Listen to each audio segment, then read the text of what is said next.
નમસ્કાર, હું છું કૃપાલાલ. ખબર ગુજરાતમાં આપ સૌનું સ્વાગત છે. ગયા વર્ષે 2024માં અટવાયેલા કાર્યો આપણા પૂરા થશે કે કેમ? આરોગ્યની દ્રષ્ટિએ આવનારું વર્ષ આપણા માટે કેવું રહેશે?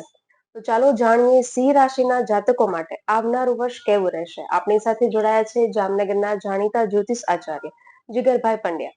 ખબર ગુજરાતમાં આપનું સ્વાગત છે. સિંહ રાશિના જાતકો માટે આવનારું વર્ષ કેવું રહેશે? જી, જેમની રાશિ સિંહ છે એમના માટે આરોગ્ય બાબતે આ વર્ષ દરમિયાન ખૂબ જ ધ્યાન રાખવાની જરૂર છે. આરોગ્ય માટે સિંહ રાશિ માટે આ વર્ષ થોડું નબળું રહેવાનું છે એવું જણાઈ રહ્યું છે. 29/3/2025 થી શનિનું પરિભ્રમણ આપને અષ્ટમ સ્થાને થવા જઈ રહ્યું છે. માટે 2.5 વર્ષની નાની પનોતી આપને માર્ચ થી 29 તારીખથી શરૂ થવા જઈ રહ્યું છે. સિંહ રાશિના જાતકોએ પનોતી દરમિયાન ખૂબ જ સાવચેત રહેવાની જરૂર છે. લોખંડના પાયે પનોતી રહેશે. સ્થાવર જંગમ મિલકતને લગતા નિર્ણયો એમાં શક્ય હોય તો થોડી હજી વધુ રાહ જોવાની જરૂર છે.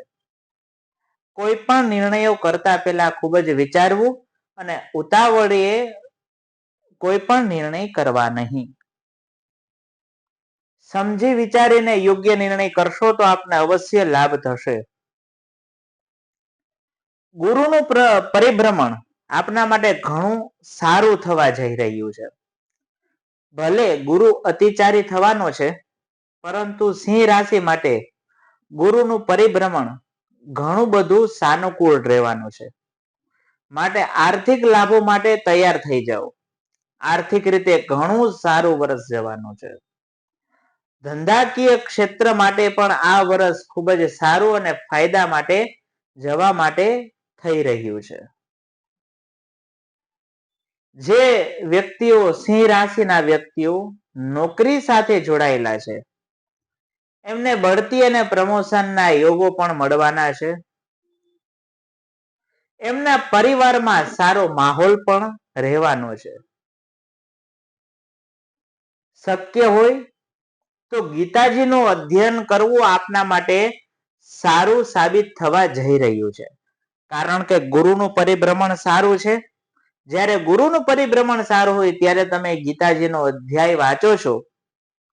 શ્લોકાર્ધમ શ્લોક પાદંબા, એક શ્લોક પણ વાંચો છો, એક શ્લોકનો અડધો શ્લોક પણ વાંચો છો, તેમનું તમને સારું પરિણામ અવશ્ય મળશે અને તમારી નિર્ણય શક્તિ મજબૂત બનશે અને નિર્ણય કરવામાં તમને મદદરૂપ બનશે.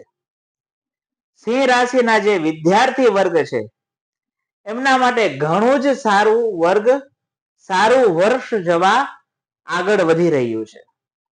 વિદ્યાર્થી વર્ગ માટે ખૂબ જ સારી નોકરીની તકો પણ આગળ વધી રહી છે અને જે સ્પર્ધાત્મક પરીક્ષાની તૈયારી કરતા હોય એમના માટે આ વર્ષ સારું ફળ લઈને આવી રહ્યું છે.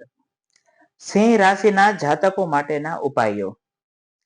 સિંહ રાશિના જાતકોએ હનુમાનજીને દર મંગળવારે અને શનિવારે બુંદીના લાડુનો ભોગ ધરવો, હનુમાનજીની પૂજા કરવી અને શક્ય હોય તો હનુમાનજીને સરસવના તેલનો દીવો કરવો. નમસ્કાર. તો આમ સિંહ રાશિના જે વિદ્યાર્થીઓ છે અને નોકરી કરતા લોકો છે તેમના માટે સારું, અને જ્યારે ધંધાર્થી લોકો છે તેમના માટે જોઈ વિચારીને આગળ વધવા જેવો સમય આવી રહ્યો છે. તો જે રીતે આપણે સિંહ રાશિ વિશે જાણ્યું તેવી જ રીતે આગળ બીજી રાશિઓ વિશે પણ જીગર મહારાજ પાસેથી જાણીશું. તો આપની આસપાસ કે આપના પરિવારમાં જે કોઈ પણ સિંહ રાશિ ધરાવે છે તેમને આ વિડીયો અત્યારે જ ફોરવર્ડ કરો અને અમારી સાથે જોડાયેલા રહો. જય હિન્દ, જય ભારત. મારા ઈષ્ટદેવની કૃપાથી મેં આપને રાશિ ભવિષ્ય જણાવ્યું જે આપના રાશિને આધીન છે, જે સંક્ષિપ્ત રાશિ ભવિષ્ય હતું, પરંતુ યોગ્ય સાચું માર્ગદર્શન તો આપણે આપણા જન્મના ગ્રહોના આધારે મેળવી શકીએ છીએ, આપણા કર્મના ફળના આધારે મેળવી શકીએ છીએ. આ બધી જે આપને માહિતી આપવામાં આવી છે એ શક્યતાના આધારે આપવામાં આવી છે. નમસ્કાર.